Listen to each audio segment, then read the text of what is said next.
Rusya'nın Japonya sınırına yakın Kuril adalarında 50'den fazla askeri tesis inşa edeceği açıklandı. Rusya Savunma Bakanlığı'ndan yapılan açıklamada Kuril adalarında bugüne kadar yaklaşık 30 askeri tesisin inşasının tamamlandığı belirtildi. ABD Dışişleri Bakanı Antony Blinken, altyapı ve teknoloji ile ilgili bazı alanlarda Çin'in kendilerini geçtiğini ve gerekli atılımları gerçekleştirmemeleri halinde rekabet güçlerinin azalacağını söyledi. Amerikan dış politikasının güçlü unsurlarından birinin de ABD'nin kendi içindeki altyapı ve teknolojik üstünlüğü olduğunu kaydeden Blinken, altyapı yatırımının Çin, Rusya ve diğer ülke hükümetlerinin sözde ABD durgunluk teorisini etkili bir şekilde çürüteceğini söyledi.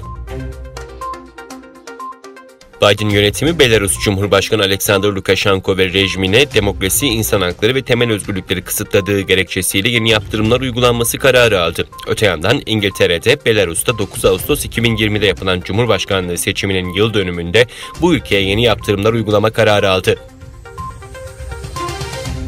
Çin en fazla kripto para madencisi bulunduran ülke olma unvanını ABD'ye kaptırmak üzere. Pekin'in kripto para madenciliğine yönelik kısıtlama kararının ardından madenciler gözünü Amerika Birleşik Devletleri'ne çevirdi. İYİ Parti Konya Milletvekili Fahrettin Yokuş, Çin'in Ankara Büyükelçiliği'nin paylaştığı Gölgedeki Savaş adlı belgeseline tepki gösterdi.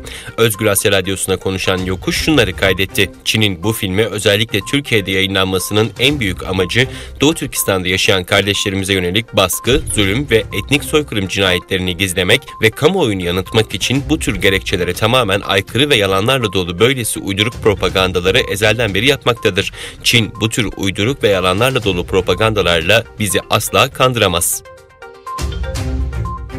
ABD Savunma Bakanı Lloyd Austin birliklere gönderdiği bildiride en geç Eylül ortasına kadar aşının zorunlu olması için Biden'ın onayını isteyeceğini açıkladı.